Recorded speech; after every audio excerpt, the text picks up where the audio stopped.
மக்களே வணக்கம் மக்களே. என்னடா வெளியே வந்து இன்ட்ரோ கொடுக்குறோன்னு நினைக்காதீங்க. இன்றைக்கி நம்ம வீட்டில் பவர் கட், அதனால தான் இன்ட்ரோ வந்து வெளியே வந்து கொடுக்குறேன். உள்ளே இருட்டாக இருக்குது. ஓகே, இன்றைக்கி என்ன பண்ண போகிறோம் பார்த்தீங்கன்னா, சிம்பிளாக ஒரு சிக்கன் கிரேவி மாதிரி செய்யலான்ட்ருக்கேன். அதை வந்து நம்ம சாப்பாட்டுக்கு தொட்டுக்கிறதுக்காக ஒரு குழம்பு வந்து இப்போ அர்ஜென்ட்டாக செய்யணும். அதுக்கு செய்கிறதுக்கு வந்து லேட் ஆகும். அதுபோல் இந்த மாதிரி சிக்கன் கிரேவி மாதிரி செஞ்சிங்கன்னா டக்குன்னு செஞ்சு சாப்பிட்டுக்கலாம். அது எப்படி ஈஸியாக செய்யலாங்கிறது காட்டுறேன் பாருங்கள். வாங்க நம்ம வீடியோக்குள்ளே போகலாம். இப்போ நம்ம ஒரு வடை சட்டி எடுத்துருக்கோம் பாருங்கள். வடை சட்டி எடுத்து வச்சுட்டு நம்ம அடுப்பற்ற வச்சுக்கலாம். அடுப்பற்ற வச்சாச்சு. இப்போ வடை சட்டி நல்லா காயிட்டோம். மக்களே, இருட்டாக இருக்குன்னு தப்பாக நினச்சிக்காதீங்க. ஏன்னா நம்ம வீட்டில் கரண்ட் இல்லை. அதனால தான் நான் பின்னாடி இப்போ லைட் போட்டு தான் லைட் போட்டு தான் வீடியோ எடுத்துகிட்ருக்கிறேன். ப்ளஸ் லைட் போட்டு தான் வீடியோ எடுத்துகிட்ருக்கேன். பாருங்கள், வடை சட்டி நல்லா காயிட்டோம். மக்களே, இப்போ நல்லா காஞ்சிருச்சு பாருங்கள். நம்ம ஒரு 100 ml ஆயில் விட்டுக்கலாம். நம்ம கோல்டு வின்னர் சுத்தமான ஆயில் தான் விட்றோம் பாருங்கள். முடிஞ்சளவு கடலெண்ணெய் விட்டுக்குங்க. கடலெண்ணெய் போட்டு சாப்பிட்டீங்கன்னா உடம்பு நல்லது. முடிஞ்சளவு கடலெண்ணெய் போட்டுக்குங்க. ஓகே, எங்கள் வீட்டில் கடலெண்ணெய் இருக்குது. நாங்கள் மறந்து இந்த கோல்டு வின்னர் போட்டோம். இருந்தாலும் பரவாயில்ல, கடலெண்ணெய் போட்டு டேஸ்ட் கிடைக்கும். தீ சன்னமாக வச்சுக்கோங்க, கறிகிறோம். ஓகே, இப்போ வந்து பார்த்திங்கன்னா இந்த பாருங்க 4 கிராம்பு, ஒரு 4 பட்டை போட்டுக்கலாம். எண்ணெயிலே போட்டுக்குங்க. இது வந்து ஈஸியாக செய்யலாம். ஈஸியான ரெசிபி. நம்ம வீட்டில் குழம்பு செய்யலைன்னா இந்த மாதிரி செஞ்சுக்குங்க. இந்த மாதிரி செஞ்சு போட்டுக்குங்க. பாருங்கள், தெறிக்குது பாருங்கள் கிராம்பு. கொஞ்சம் தள்ளி நின்றுக்குங்க, டப்புன்னு தெறிக்கும். டக்குன்னு வெங்காயத்தை போட்டுருங்க.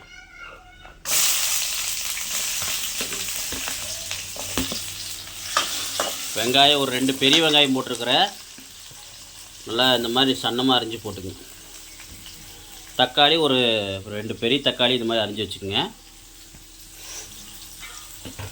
பாருங்கள், போட்டு நல்லா ஒரு வணக்குங்க. லைட்டாக வணங்குறதுக்காக கொஞ்சம் உப்பு போட்டுக்கலாம். மக்களே பாருங்கள், நம்ம இஞ்சி பூண்டு, இந்த வெங்காயத்தை கூட இஞ்சி பூண்டு போட்டு ஒரு 50 கிராம் இஞ்சி பூண்டு பேஸ்ட் போட்டாச்சு. போட்டு நல்லா ஒரு வணக்குங்க. வெங்காயம் வணங்குறதுக்காக கொஞ்சம் உப்பு போட்டுக்கலாம். போட்டு நல்லா ஒரு வணக்குங்க. நல்லா பச்சை வாசம் போட்டோம்.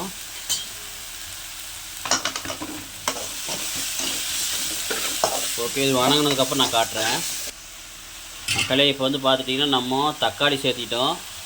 தக்காளி ஒரு 2 தக்காளி சேர்த்திக்கிறோம், சின்ன சைஸாக. நீங்கள் வேணுங்கிற அளவு சேர்த்திக்குங்க.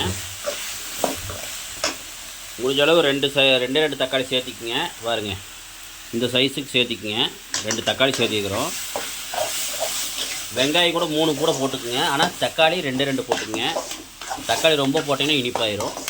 இப்போ நல்லா வணக்கிட்டோம். அது கறி போடுறதுக்கு முன்னாடி நம்ம மஞ்சத்தூள் போட்டுக்கலாம். மஞ்சத்தூள் வந்து ஒரு 1/2 ஸ்பூன் போட்டுக்கலாம்.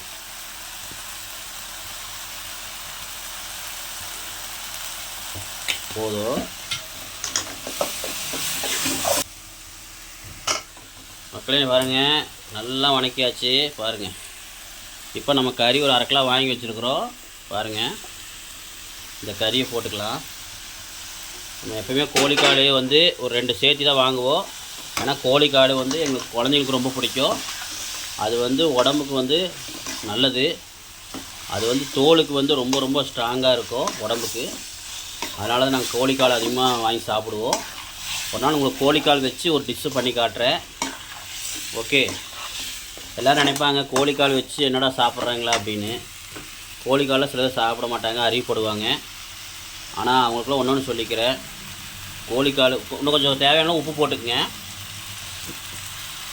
முடிஞ்சளவு கோழிக்கால் வந்து நல்லா சாப்பிடுங்க. அது நம்ம கோழிலேருந்து வர்றது தான், கறி தான். மற்றபடி வேறு எதுவுமே இல்லை. ஓகே, இப்போ பாருங்கள், உப்பு போட்டு நல்லா வணக்கிட்டோம்.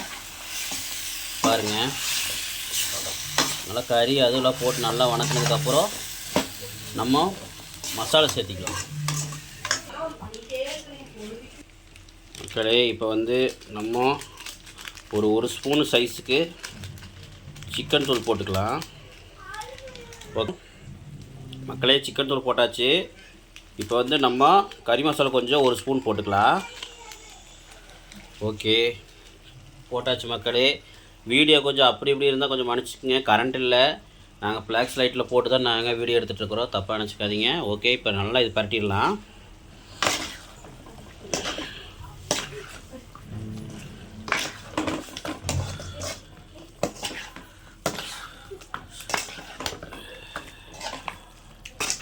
ஒரு அர்ஜென்ட்டுக்காக நாங்கள் செய்கிறோம், குழம்பு செய்யாதனால நாங்கள் அர்ஜென்ட்டுக்கு செய்கிறோம். சரி அதை ஒரு வீடியோ எடுத்து போட்டுடலாம். இது வந்து பேச்சுலர் டக்குன்னு செஞ்சுக்கலாம், ஈஸியானதான். வெங்காயம், தக்காளி, அப்புறம் இந்த பட்டை, கிராம்பு ஒரு 2 பீஸ் போட்டு வணக்கிடுங்க. தக்காளி இது எண்ணெயில் போட்டு வணக்கிட்டு கறி மசால், சிக்கன் மசாலு, மல்லித்தூள் இது மட்டும் போட்டால் முடிஞ்சுது. அதுக்கப்புறம் வேணுன்னா நம்ம பெப்பர் போட்டுக்கலாம். பெப்பர் கடைசியாக போட்டிங்கன்னா கொஞ்சம் நல்லா டேஸ்ட்டாக இருக்கும். மல்லித்தூள் போட்டுக்கலாம். அப்படியே மல்லித்தூள் வந்து நாங்கள் வீட்டிலே அரைச்சனால கொஞ்சம் நல்லாயிருக்கும். ஒரு 1.5 ஸ்பூன் நாங்கள் போட்டுக்கிட்டோம்.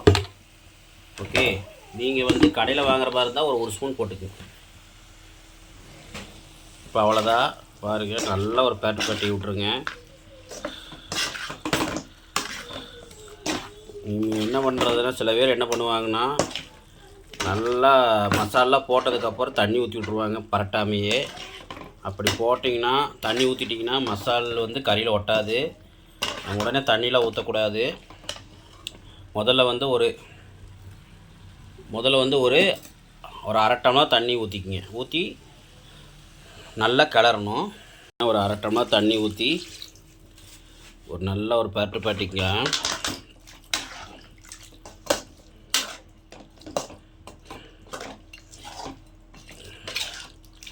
அவ்வளோதான். இந்த மசாலா நல்லா பச்சை வாசம் போய் நல்லா வெந்துடணும். அப்போ தான் நம்மளுக்கு மசால் கிரேவி மாதிரி ஆகும். தீ கொஞ்சம் சன்னமாக வச்சு விட்ருங்க, மீடியமாக வச்சு விட்ருங்க.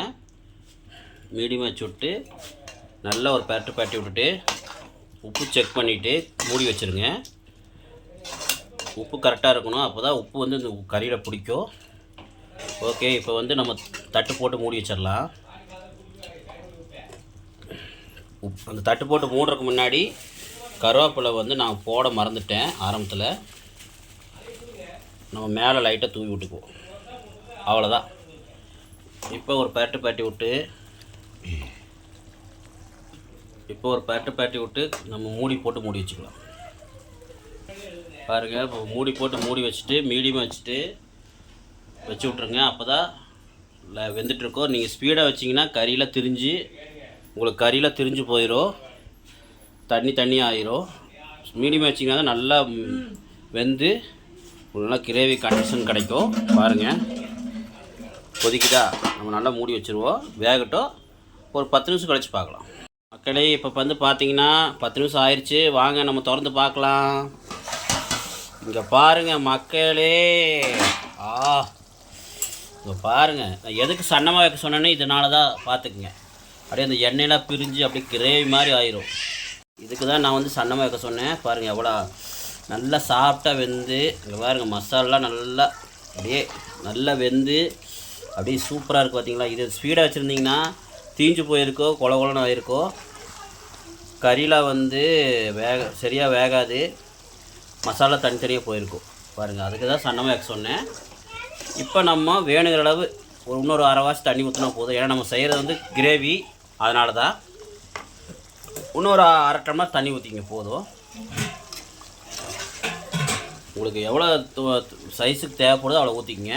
இதுவே நல்லா தண்ணி ஊற்றாமல் நல்லா ட்ரை பண்ணி நல்லா வணக்கிட்டு கடைசியாக கருவேப்பிலை, கொத்தமல்லி போட்டு நல்லா ஒரு பரட்டி பெப்பர் போட்டிங்கன்னா மக்களே, இப்போ நான் கறி முழுகிற அளவுக்கு தண்ணி ஊற்றி வச்சுட்டேன். இந்த கறி வேகிறதுக்குள்ளே நம்ம வந்து பார்த்திங்கன்னா நம்மளுக்கு தண்ணியில் வற்றி நல்லா மறுபடியும் கிரேவி மாதிரி ஆயிரும். அவ்வளோதான், முடிஞ்சுது. அதுக்கப்புறம் நம்ம பெப்பரு போட்டு இறக்குனா முடிஞ்சுது. பாருங்கள் மக்களே, நம்ம மூடி வச்சிடலாம். இன்னும் இந்த கறி வந்து இன்னும் கொஞ்சம் வேகணும். இன்னொரு 10 நிமிஷம் விட்டிங்கன்னா முடிஞ்சுது, கறி வெந்துடும். பாருங்கள், தீ வந்து இந்தளவு விட்டுங்க, ரொம்பவும் சன்னம் வைக்கக்கூடாது. ரொம்பவும் ஸ்பீடாக வைக்காதீங்க, நார்மல் ஸ்பீடாக வச்சுட்டு விட்ருங்க. நார்மல் தீய அளவு விட்ருங்க. ஓகே, இது நல்லா வேகட்டும். வெந்ததுக்கப்புறம் நம்மளுக்கு சூப்பரான சுவையான சிக்கன் கிரேவின்னு வச்சுக்கலாம், குழம்புன்னு வச்சுக்கலாம், தொக்குன்னு கூட வச்சுக்கலாம். நீங்கள் எப்படின்னு பெயர் கூட வச்சுக்கலாம். இது வந்து உங்களுடைய பெயர் தான், நீங்கள் எப்படி வச்சாலும் சரி. ஓகே, பார்க்கலாம் வாங்க. நம்ம இப்போது திறந்து பார்க்கலாம். கறி வந்திருக்கும் பாருங்கள் மக்களே.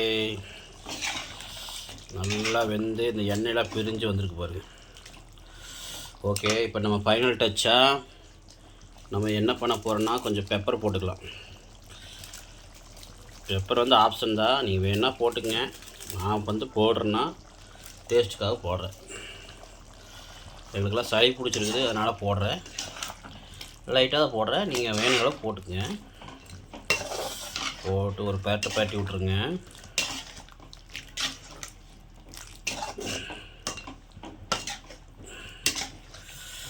ஓகே மக்களே, சூப்பரான சுவையான சிக்கன் கிரேவி ரெடி.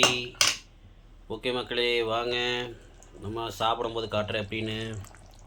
மக்களே இங்கே பாருங்கள், சூப்பரான நம்மளுக்கு சிக்கன் கிரேவி ரெடி. வாங்க சாப்பிட்லாம். பாருங்கள், அதுக்கு வந்து இந்த ஒயிட் ரைஸ் கூட சாப்பிடும்போது சொல்ல வேணும் மக்களே. நீங்கள் சாப்பிடும்போது அதோட அருமை தெரியும். வாங்க நம்ம நல்லா பரட்டி விட்ருவோம். நல்லா அந்த குழம்பு அந்த மசாலு நல்லா பரட்டிக்குங்க. நல்லா பரட்டிட்டு ஒரு எலும்பில்லாத பீஸை எடுத்துக்கங்க. சுடுது மக்களே,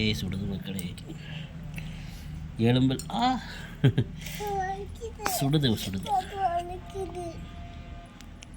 பார்த்தீங்கன்னா தெரியும். பாருங்கள், நல்லா எலும்பில்லாத பீஸை எடுத்து வச்சுக்கங்க. வச்சுட்டு இங்கே பாருங்கள், எலும்பு பீஸை வச்சுட்டு மேலே கொஞ்சம் சோறு வச்சுக்கோங்க. சோறு வச்சுட்டு எடுத்து ஒரு பைட் அடிக்கலாம். கடையே வாங்க ஒரு பைட் அடிப்போம்.